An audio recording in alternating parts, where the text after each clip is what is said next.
नमस्कार साथियों, कैसे हैं आप लोग। आशा करते हैं कि आप सभी स्वस्थ होंगे, बेहतर होंगे और इसी आशा और इसी उम्मीद के साथ स्वागत है आपका हमारे चैनल होम्योपैथ पर। मैं हूं डॉक्टर रवि रोशन और आज हम चर्चा करने जा रहे हैं साथियों आपके साथ विशेष जानकारी, खास करके उम्र के हिसाब से होने वाली एक जो समस्या है, मुख्य रूप से कैटरेक्ट यानी कि मोतियाबिंद। आप जानते हैं कि उम्र के हिसाब से ही ये होती है। मैक्सिमम टाइम्स जो है ये 50-60 के ऊपर जाकर के ही जो है ये इसके लक्षण आना शुरू होते हैं। रेयर केस में कम उम्र में भी देखा जा सकता है, लेकिन वो नगण्य होता है। मैक्सिमम टाइम्स जो आपको 50-60 के ऊपर ही ये जो है एज ग्रुप वाले को जो होता है इस तरह का बीमारी होता है। तो साथियों, इस वीडियो में हम समझेंगे कि क्या क्या कैटरेक्ट के बारे में हम कर सकते हैं, किस तरह के प्रिकॉशंस ले सकते हैं, क्या करना चाहिए, नहीं करना चाहिए, और आपके डाइट क्या हो सकते हैं, उसके साथ ही आपके लिए मेडिकेशन क्या हो सकता है, उसके साथ कॉज, सिम्टम्स, एवरीथिंग, सब कुछ इसके बारे में जो है हम आज इस वीडियो में चर्चा करेंगे साथियों। तो आप सभी से गुजारिश है कि अगर आप नए हैं चैनल पे तो प्लीज़ चैनल को सब्सक्राइब कर दें, बेल आइकन हिट कर दें, ताकि जो किसी तरह का आगे जो मैं जो वीडियो डालता हूँ किसी बीमारी के ऊपर और उसके बारे में, वो आप तक जो है उसका नोटिफिकेशन समय से पहुँच सके। अगर जानकारी पसंद आए तो प्लीज़ लाइक करें वीडियो को, ताकि हमें समझ में आए कि हमसे क्या चूक हो रही है। इसके लिए आप कमेंट कर सकते हैं। अगर किसी तरह की कोई कमी या फिर कुछ सजेशन अगर आपको लगे कि देना हो, या किसी तरह का कोई टॉपिक ही सजेस्ट करना हो जिस पर आप चाहते हो कि मैं आगे आपको जानकारी साझा करूं, उसके बारे में रिसर्च करूं, तो प्लीज़ आप कमेंट करें। तो समय न बर्बाद करते हुए चलिए साथियों शुरू करते हैं हमारा आज का टॉपिक, कैटरेक्ट। साथियों, सबसे पहले हमें समझना होगा कैटरेक्ट या मोतियाबिंद के। आप जानते हैं कि मोतियाबिंद क्या है? धुंधलापन हो जाना आपके आंख में, मतलब अगर आप एनाटॉमी समझें अगर आप आंख की, तो आप जानते हैं कि जो आपका लाइट जो होता है, जो रे होता है, उसके प्रतिबिंब बनने के लिए जो आपके आंख के बीच का जो काला एरिया होता है उसके थ्रू लाइट जो है अंदर जाता है और आपके रेटिना पे पड़ता है आइरिस के थ्रू। और उसी में बीच में जो लेंस जो आपका होता है, उस लेंस का एक नॉर्मली तो ट्रांसपेरेंट जेल अंदर में होता है, लेकिन उसी ट्रांसपेरेंसी में बीच में व्हाइट या येलोइश कलर का जो है एक तरह का पदार्थ जमा होने लगता है, जिसकी वजह से जो है क्लाउडी एक धुंधला सा विजन हो जाता है आपको उसमें। अगर हम ये मतलब ये तो आप समझ गए कि कैटरेक्ट है क्या। मोतियाबिंद सफेदी आ जाना, आँख के काला वाला जो हिस्सा है उसके बीच में लेंस में जो है एक सफेद सा तरल जो है एक तरह का जेली टाइप का जो है वो जमा होने लगता है। इसके कॉजेज की अगर हम साइन एंड सिम्टम्स की अगर हम बात करें तो मुख्य रूप से आपको इसमें देखने को क्या मिलता है? एक तो धुंधलापन, मतलब धुआं धुआं सा, एक कोहरा सा, जैसे कि किसी कोहरा के अंदर देख रहे हो, कुहासे के अंदर देख रहा हूँ, इस तरह का विजन हो जाता है। हाँ, ये भी है कि कैटरेक्ट जो है जरूरी नहीं है कि दोनों आंखों में एक बराबर हो। तो कभी कभार एक ही आंख में हो और एक ही आंख से डबल विजन होने लगे, तो उस कंडीशन में आपको प्रॉब्लम होता है किसी चीज को प्रॉपर जो है देखने के लिए, समझने के लिए कि क्या है, एनालाइज करने के लिए कि किस चीज का काम कर रहे हैं। कोई अगर शार्प ऑब्जेक्ट के ऊपर आपको काम करना है तो वो आपके लिए मुश्किल हो जाता है साथियों। पेन आपको देखने को मिलता है, आंख के जो आपके मसल्स होते हैं वो वीक हो जाते हैं, जिसकी वजह से बहुत लोगों में क्या होता है कि आंख घुमाना, जो इधर से उधर जो हम आंख करते हैं, ये करना मुश्किल हो जाता है। हम इधर इधर से उधर आंख को रोटेट करना जो है मुश्किल हो जाता है। उसके बाद बात करें साथियों कि रात को तो मतलब एक तरह से मोतियाबिंद वाले को दिखना लगभग जो है बंद हो जाता है। रात को बहुत दिक्कत होती है मोतियाबिंद वाले लोगों को। उसी के साथ साथ आपकी अगर मोतियाबिंद के जो भी पेशेंट होते हैं उनको एक समस्या और होती है कि बहुत ज़्यादा लाइट वो नहीं झेल सकते हैं। मतलब ज़्यादा लाइट भी हो फिर भी दिक्कत है, कम लाइट हो फिर भी दिक्कत है। बहुत सारी विजन से संबंधित बहुत सारी समस्याएं देखने को मिलती है। आँख से संबंधित इरिटेशन रहना, आँख में मतलब एक तरह का दर्द कंटिन्यूअस रहना, ये सारी चीज आपको देखने को मिलती है। किसी किसी पेशेंट में आपको ये भी देखने को मिलता है कि आइरिस के अंदर एक तरह का उभार आ जाता है आपके आंखों पे। तो उस समय कुछ भी अगर आंख इधर उधर करते हैं तो ऐसा महसूस होता है जैसे कुछ सैंड जैसा कुछ अगर है उसमें, तो वो प्रॉब्लम करती है कि कुछ चुभने जैसा लगता है आंख को इधर उधर करने पर, ये समस्या आती है। और एज के साथ साथ ये भी होता है कि आपके नॉर्मली भी आपके टिश्यूज वगैरह जो है वो उनके थिकनेस जो है वो बढ़ने लगते हैं। तो उन सब कंडीशन में आपको कैटरेक्ट होना एक आम बात हो सकता है। आपके आंख के मसल्स जो हैं वो वीक हो जाते हैं, उसकी वजह से आंखों का मूवमेंट मुश्किल हो सकता है। तो मैक्सिमम टाइम इसीलिए कहा जाता है कि ये जो कैटरेक्ट का प्रॉब्लम है ये एजिंग का ही प्रॉब्लम है, एज के हिसाब से ही ये बढ़ता है।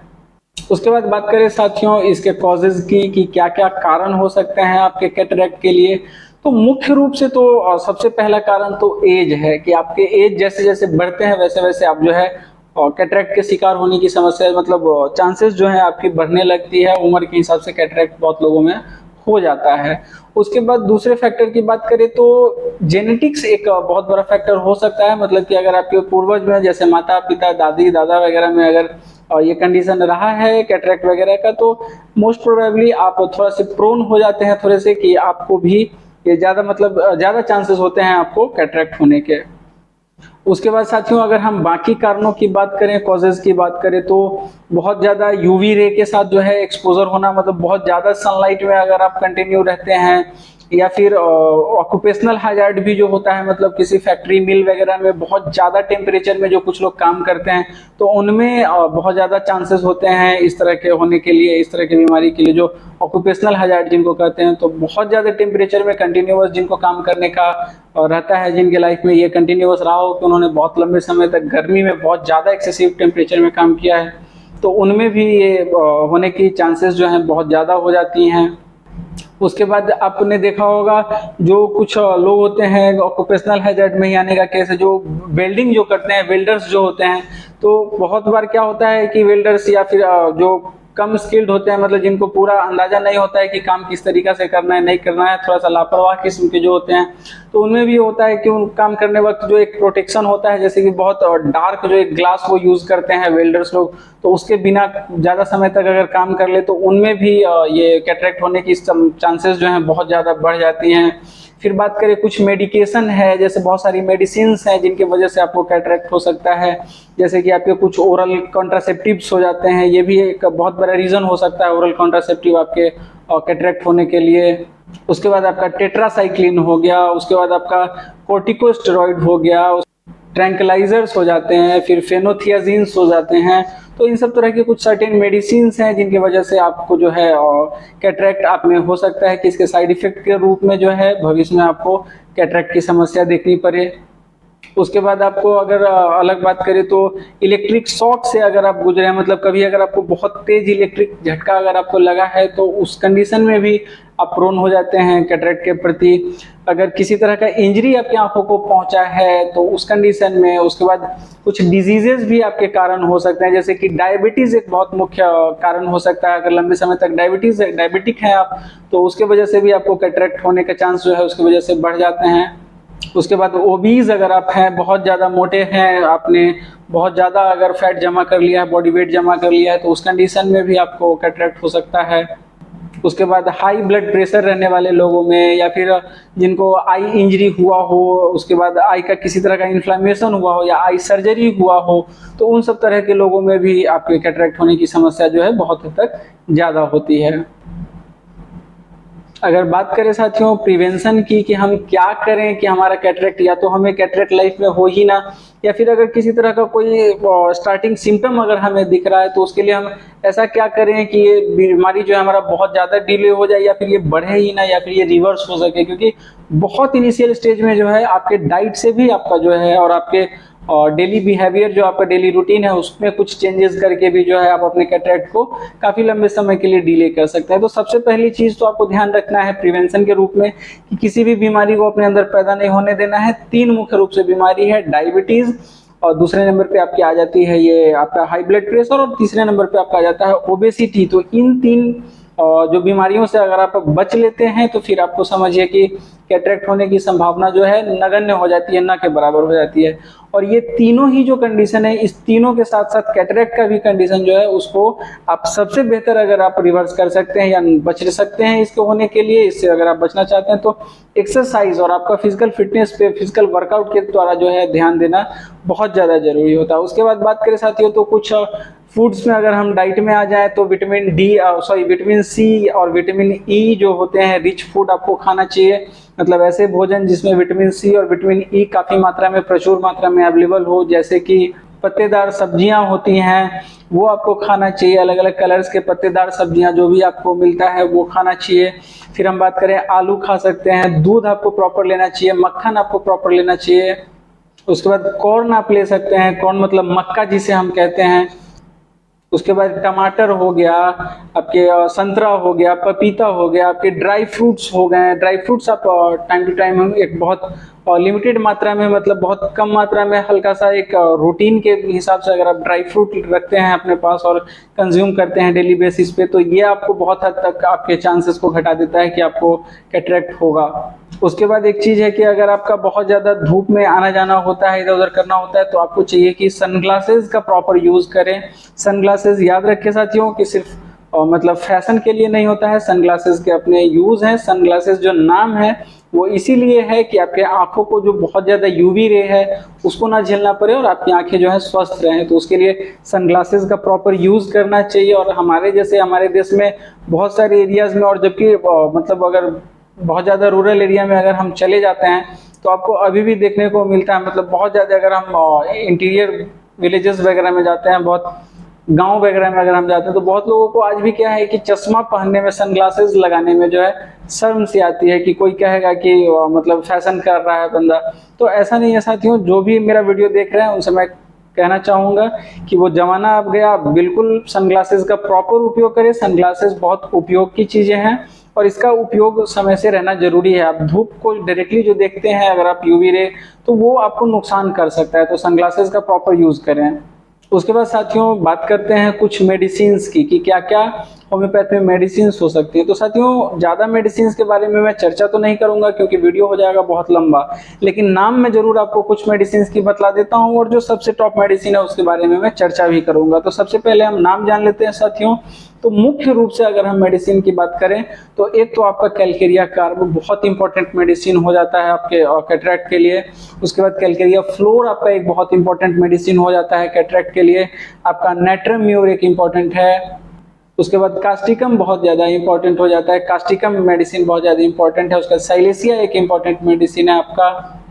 उसके बाद फास्फोरस एक मेडिसिन है आपका। और ऐसे बहुत सारी मेडिसिन हैं जिनको कि आप कैटरेक्ट में यूज कर सकते हैं, क्योंकि आप जानते हैं कि होम्योपैथ कंप्लीटली सिम्टम वाइज चलने वाला जो है ट्रीटमेंट है। तो जहां भी आपको लगता है कि मेरा सिम्टम जिस भी मेडिसिन से ज्यादा कनेक्ट हो रहा है, और सिर्फ सिम्टम्स का मतलब ये नहीं होता है कि आंख के सिम्टम्स,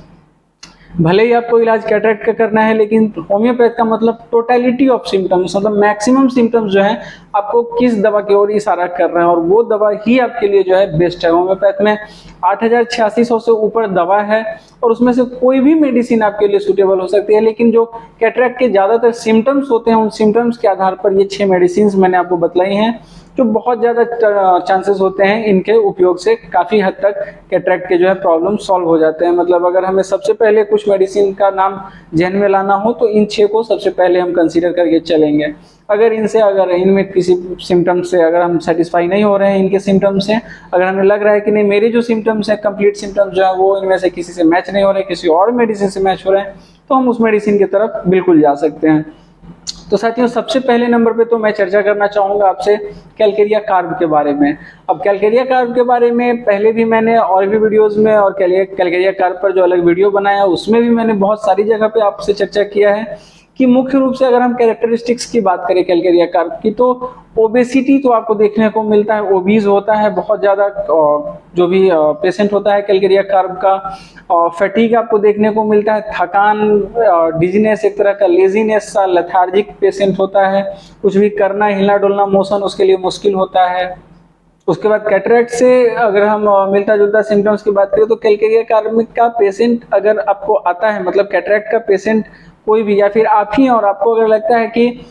कोहरा में से एग्जैक्ट आपको ऐसा लगता है जैसे ठंड के समय में जो कोहरा जो रहता है, मिस्ट जो आपको चारों तरफ देखने को मिलता है, तो उस कोहरा के अंदर से देख रहे हो, ऐसा विजन अगर आता है तो ये बहुत पेक्यूलियर सिम्टम है आपके कैलकेरिया कार्ब के लिए होने का। तो आपको अगर इस तरह का विजन है कि बिल्कुल लगता है कि कोहरा में हम देख रहे हैं, कुहासे के अंदर अगर हम देख रहे हैं, तो बिल्कुल आपको कैलकेरिया कार्ब लेना चाहिए, आप कैलकेरिया कार्ब के ही पेशेंट हैं। उसके बाद अगर इसके मानसिक लक्षण की बात करें तो कैलकेरिया कार्ब का पेशेंट आप जानते हैं कि किसी भी तरह के काम को जो है खुद को बहुत ज्यादा जिम्मेवार बतलाने की कोशिश करना, मतलब दिखाने की कोशिश करना, वो ये शो करना चाहता है हमेशा कैलकेरिया कार्ब का पेशेंट कि मैं बहुत ज्यादा जो है जिम्मेवार व्यक्ति हूँ। तो ये एक मेंटल कंडीशन है कैलकेरिया कार्ब के पेशेंट का। चिली होता है कैलकेरिया कार्ब, ये आप समझते हैं। चिली का मतलब होता है कि ठंड से, मतलब थोड़ा भी ठंड के एक्सपोजर में जाते हैं, कोल्ड से एक्सपोजर होता है तो कोल्ड को बहुत जल्दी जो है वो कैच करते हैं और उनसे जो है उनकी समस्याएं जो है वो बढ़ जाती हैं। उसके बाद फियर आप देखें कैलकेरिया कार में बीमारी से फियर बहुत ज़्यादा होता है, मतलब उन्हें डर बहुत ज़्यादा होता है कि जैसे कि कोई कैटरेक्ट का पेशेंट आके कहेगा कि मेरा आंख खराब तो नहीं हो जाएगा डॉक्टर साहब, बहुत डर लगता है, मतलब दिखना तो नहीं बंद हो जाएगा। तो मतलब फियर आपको बीमारी के प्रति, किसी भी बीमारी के प्रति जो है पेशेंट में फियर देखने को मिलता है, तो वो बहुत हद तक कैलकेरिया कार का सिम्टम है। उसके बाद कैलकेरिया कार में आपको एक और चीज देखने को मिलता है कि ग्लैंड्स जो होते हैं उसमें अक्सर स्वेलिंग आपको कैलकेरिया कार के पेशेंट को देखने को मिलता है। मतलब पेशेंट आकर के आपसे कहता है कि ग्लैंड्स में अक्सर कभी इस ग्लैंड में कभी उस ग्लैंड में जो स्वेलिंग सा महसूस होता है, तो उनके लिए लिम्फ नोड्स में भी आपको बहुत हद तक कैलकेरिया कार काम कर सकता है, अगर बाकी सिम्टम्स आपको कैलकेरिया कार के हिसाब से मिल रहे हैं तो। उसके बाद साथियों बात करते हैं हमारे दूसरे मेडिसिन की, जो सेकेंड नंबर पे आएगा वो होगा हमारा कैलकेरिया फ्लोर। साथियों कैलकेरिया फ्लोर या कैलकेरिया फ्लोरिकम हम जो भी कहें, ये भी एक बहुत बेहतरीन मेडिसिन है साथियों। और जैसा कि मैंने आपको कैलकेरिया कार में बताया कि लिम्फ नोड्स में भी हो सकते हैं कैलकेरिया कार में, लेकिन अगर लिम्फ नोड की समस्या कंटिन्यू रहती है, मतलब ये सब रीजन के जो आपके लिम्फ नोड है वो अगर विजिबल हो जाते हैं, इतने ज्यादा वो इलार्ज होने लगते हैं, बड़े हो जाते हैं, उसमें स्वेलिंग हो जाता है और दिखने लगता है, तो ये कैलकेरिया फ्लोर के ही पेशेंट है। एक तो उनका वो लिम्फ नोड जो है स्वेलिंग हुआ पर लिम्फ नोड वो भी खत्म होगा, वो भी नॉर्मल होगा, और उनके बाकी जो अदर सिम्टम्स हैं, अदर जो उनके प्रॉब्लम्स हैं वो भी खत्म होंगे, कैटरेक्ट भी उनका बहुत हद तक खत्म हो जाता है। उसके बाद आपको ओल्ड एज में बहुत ज्यादा जो है फाइब्रस ग्रोथ आपको देखने को मिलता है, मतलब शरीर में गांठ गांठ जैसा, ट्यूमर जैसा जो है पूरे शरीर में यहाँ वहाँ कहीं भी आपको बहुत ज्यादा देखने को मिलता है, तो उनको आप समझ सकते हैं कि वो बिल्कुल कैलकेरिया फ्लोर के ही पेशेंट हैं, उनको कैलकेरिया फ्लोर बिल्कुल आपको देना चाहिए। उसके बाद एग्रावेशन एमेलियोरेशन की बात करें तो कैलकेरिया फ्लोर का जो है गर्मी के मौसम में जो है वो ठीक महसूस करते हैं, मतलब हॉट वेदर में उनको अच्छा महसूस होता है। वहीं ठंड में भी कहना ठीक नहीं होगा, लेकिन जब कहते हैं मौसम बदलने में जो है, वेदर चेंज में उनको सबसे ज्यादा जो है मतलब परेशानी देखनी पड़ती है, मतलब बहुत ज्यादा वर्ष हो जाता है। जब भी मौसम वेदर चेंज के कंडीशन में उनका प्रॉब्लम जो भी होता है वो बढ़ जाता है, गर्मी में वो अच्छा महसूस करते हैं। उसके बाद तीसरे नंबर पे हमारे साथियों मेडिसिन आती है वो है कास्टिकम। अब साथियों कास्टिकम के बारे में सबसे मेन सिम्टम जो मैं बताना चाहूंगा कैटरेक्ट के बारे में, कि कोई कैटरेक्ट का पेशेंट या फिर आप ही हैं, अगर कैटरेक्ट अगर आपको है और आपको ऐसा महसूस होता है कि आंख जो है घुमाना, रोटेट करना मुश्किल हो रहा है, मतलब कि जैसे मसल में पावर ही महसूस नहीं होता है कि हम तेजी से आंख को जो है रोटेट कर सकें, मसल में वीकनेस महसूस होता है, और खास करके ठंड के एक्सपोजर में आकर के, मतलब खुली हवा में, ठंडी हवा में आते हैं और इधर उधर घूमने से आंख में ठंडक महसूस होने के बाद अगर ये प्रॉब्लम बढ़ जाती हो, तो उनके लिए बिल्कुल कास्टिकम एक अच्छी मेडिसिन है और उनको इससे लाभ होना ही है। उसके बाद अदर सिम्टम्स की बात करें तो मस्कुलर स्टिफनेस आपको कास्टिकम के पेशेंट में अक्सर देखने को मिलता है, मतलब आपको कैटरेक्ट है और इस तरह की समस्या है, आपके आंख में एक बालू जैसा जो सिम्टम, जैसे कि कुछ सैंड वगैरह, कुछ बालू वगैरह, कुछ कण जो है किसी तरह का पड़ा हुआ हो और वो चुभने जैसा महसूस होता हो, ये भी आपके कास्टिकम के अंडर आता है। मतलब अगर इस तरह का कंडीशन आपको है तो उस कंडीशन में भी कास्टिकम आप बिल्कुल यूज कर सकते हैं। एग्रावेशन एमेलियोरेशन देखें तो दोस्तों ठंड के मौसम में जो है बहुत ज्यादा कास्टिकम के पेशेंट को प्रॉब्लम होती है। कास्टिकम का पेशेंट का प्रॉब्लम जो है ठंड के मौसम में अगर आपकी सारी समस्याएं बढ़ती हैं, मतलब कि आपको कास्टिकम चाहिए, अगर गर्मी में आपको आराम महसूस होता है, और वहीं बरसात के मौसम में जो है बहुत बेहतर फील होता है। मतलब ठंड में तो ठीक रहता ही है, मतलब सॉरी गर्मी में तो ठीक रहता ही है, ठंड में बढ़ता है, और बरसात में सबसे अच्छा रहता है। मतलब बरसात का मौसम में सारा प्रॉब्लम पेशेंट का जो है वो आराम हो जाया करता है, तो उस तरह के पेशेंट को जो है कास्टिकम ही चाहिए होता है, ये एक बहुत पेक्यूलियर सिम्टम है। उसके बाद कास्टिकम ऐसे तो बहुत सारी कंडीशंस में जो है बहुत अच्छा काम करती है, तो उसके बारे में बात करेंगे तो वीडियो हो जाएगा बहुत लंबा। मैंने कोशिश किया है कि कम से कम शब्दों में जो है आपको कैटरेक्ट के बारे में और इसकी मेडिकेशन के बारे में, इसके प्रिवेंशन के बारे में समझा सकूं। आशा करते हैं साथियों कि आपको ये जानकारी अच्छी लगी हो और आसानी से समझ में आई हो पूरी जानकारी। पूरा वीडियो देखने के लिए बहुत बहुत धन्यवाद साथियों, मिलते हैं अगले वीडियो में।